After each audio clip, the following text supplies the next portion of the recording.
Hey everybody, it's Tony from Car Stars, and I want to show you a little something I bought just recently here, and it just arrived for my C4 Corvette. So here it is.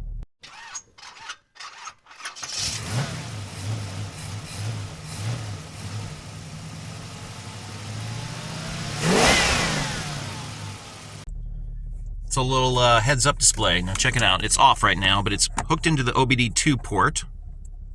Now let me turn it on.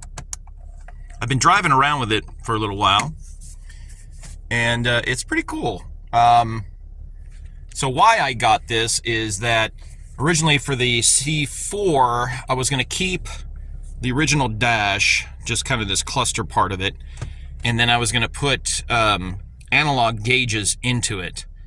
And I had all these white face gauges, and I thought it looked really cool. But as you've seen, or may have seen in some of our videos, the C4 now is completely gutted. It's completely gutted. The entire original dash is gone. Everything's gone. So what I'm thinking now is that the dash I'm building is kind of a long dash that goes from one side of the car to the other. It's got a little bit of a flip on each end. And then it's got kind of a semicircular hooded part that I'm going to make for it.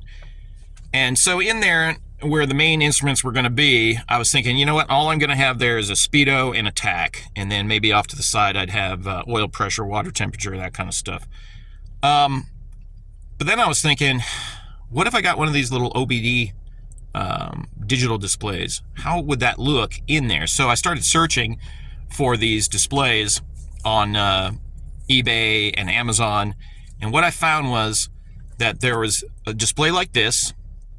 There was some more rectangular shaped displays, and some various ones with all kinds of wacky shapes to them, and very futuristic looking shapes and swoopiness and all this stuff. And I tried to find the one that was the biggest, and because you can't really tell from the ads they show you how big these things really are. They'll give you some numbers. This is a 4-inch diagonal and about 3 inches across the bottom. And so overall it's about 5.5, 6 inches long overall. But I was mostly interested in how big is this display. And again, it's really kind of hard to tell. But as you can see, here's my hand for scale. So it's big enough, obviously, to be able to read all the numbers. And so this comes with some different settings. I'll talk about that in a second. But I'll also try to throw up. Oh God! Why didn't anybody tell me? On the screen, the screenshot of where I bought this on eBay. It was like $85. It took forever to come from China. They had held it at the post office for some god unknown reason for more than a week, and that was not to clear customs. It had already cleared customs, and it just sat there. So I don't know if that's a post office problem, what the deal was, but anyway. All the information that is coming onto this is through the OBD2 port. I have it hooked in right now. There's just a little cable on the back side with a USB-C type connection.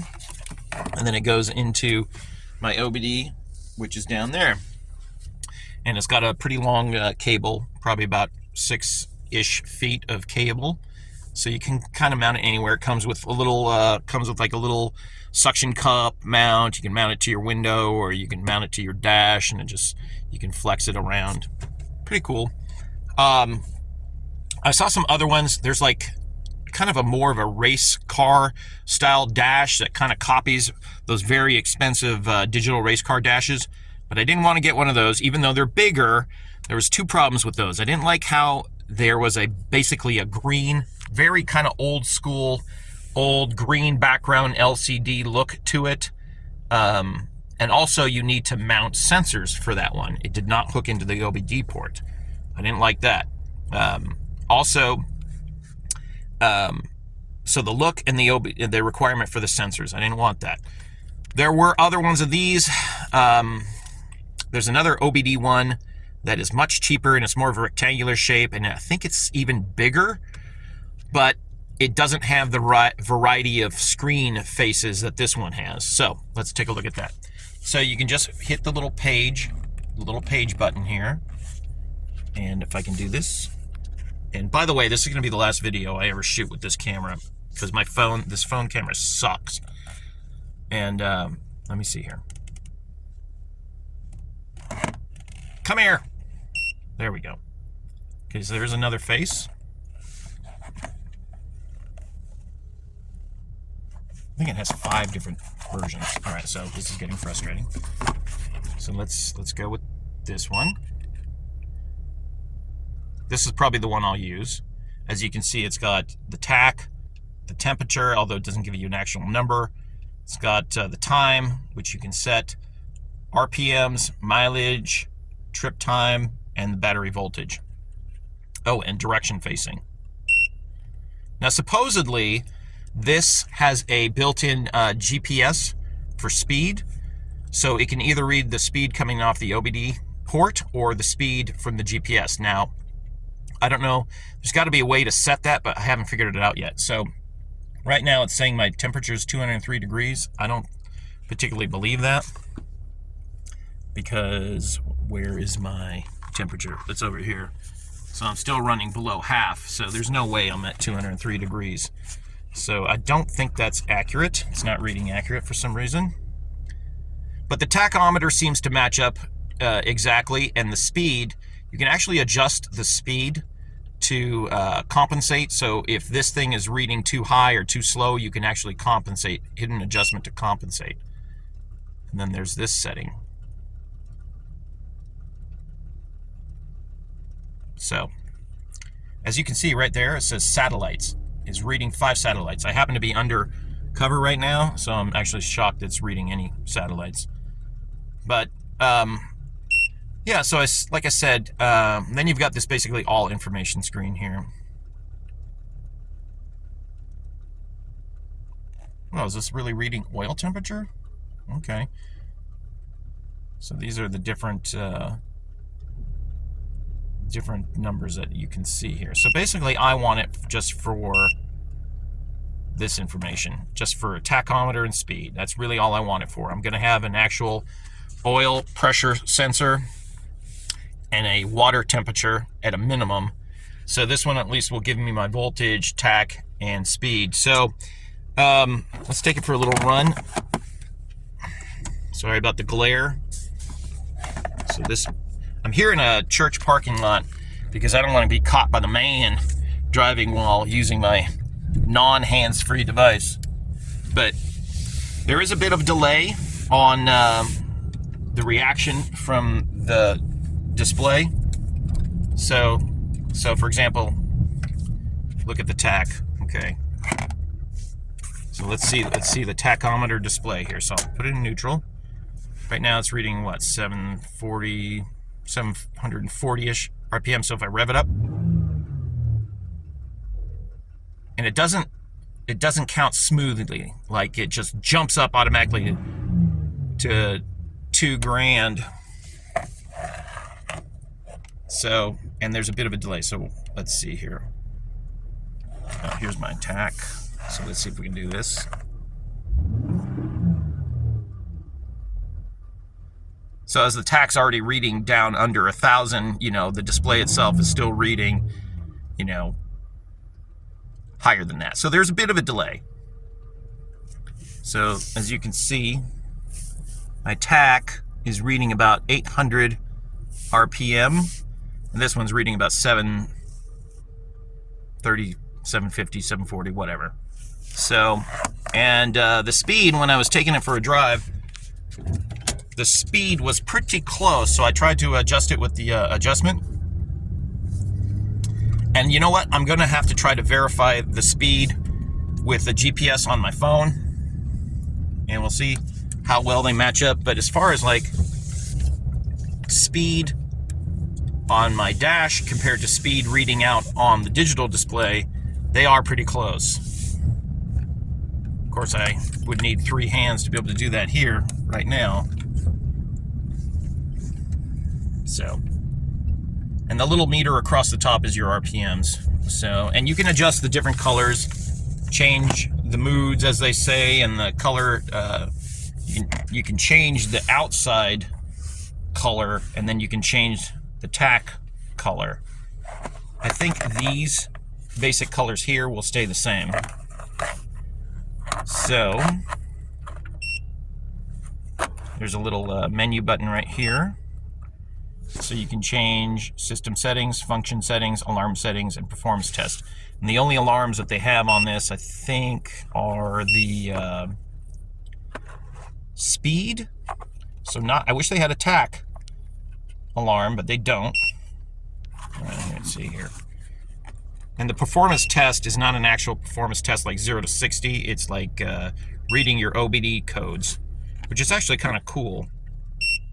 So it says read trouble codes, erase trouble codes. So you can actually use this to, let's see, return. Oh, and after you touch some of these buttons, there is sometimes a delay. So like I've gone into the menus to change things. Let's see, alarm settings. So buzzer, that's the style of alarm. You can have speed, you can have your coolant temperature, alarm, battery voltage low, battery voltage high, tire drive, not sure, and vehicle DTC. So if you have a check engine light come on, you can have a little alarm go off. Now if we go like into the coolant, so this is only reads up to 120, but I think that's in Celsius. So you got to convert, because there's no way it's going to give you an alarm at 120 degrees Fahrenheit. You know what I mean? So let's go back. See, right now I just hit the back button to confirm. Let's see if, okay. So anyway, and also speed is in kilometers per hour. Not, I don't believe in miles per hour, because it goes up to, well, these could be miles per hour. What does it go up to? Man, I could be doing like, yeah, this has got to be kilometers per hour, because why would you have an alarm set at 240 miles an hour? So let's see if we can set it real low and get this to actually go off. That'll be something. But anyway, it's a pretty cool little device. I think it's a little spendy at 85 bucks for what you get. I'll try it out for a little while. I'm probably going to just Velcro it onto my, let's see, what speed do we want to be able to get? Let's go an alarm at 20-ish kilometers per hour. See if we can exceed it.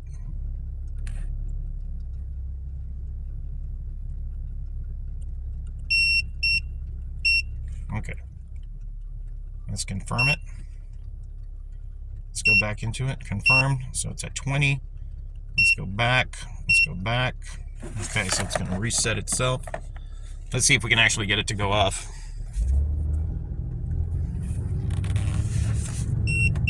Yep, there it goes. Please don't overspeed. Did you see that little message? That's actually kind of cool. I mean, is it useful? Probably not. Please don't overspeed. Okay, so it's interesting. I personally am happy with it. It works. It actually looks pretty good. The colors are bright. You can adjust the brightness. The color options that you have for the different shades of lights that you can have on the outside versus the tachometer colors and all that stuff. It's pretty cool. And it's clearly, even in the direct sunlight, I can read it. And I think it's neat. I'm going to put it in the C4, see how it looks. If it doesn't look good, then we'll just get rid of it. I already have, like I said, a complete set of analog gauges, but I didn't want to use them because I was just kind of going with a whole new look now. I've just completely changed my mind on this whole thing. So we'll see how it turns out. I'll show you guys a video later of how it looks in the dash when the dash is pretty much closer to being done. And yeah, otherwise, if you have any questions about this, let me know.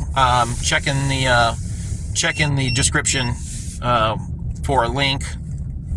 And yeah, I just appreciate you guys watching. And don't forget, we are doing a giveaway here soon. We're probably going to give away a Milwaukee power tool of some kind that'll be useful for your shop. So don't forget to watch for that video. Please subscribe. Please follow. We'll catch you all soon. Thanks a lot. See you later.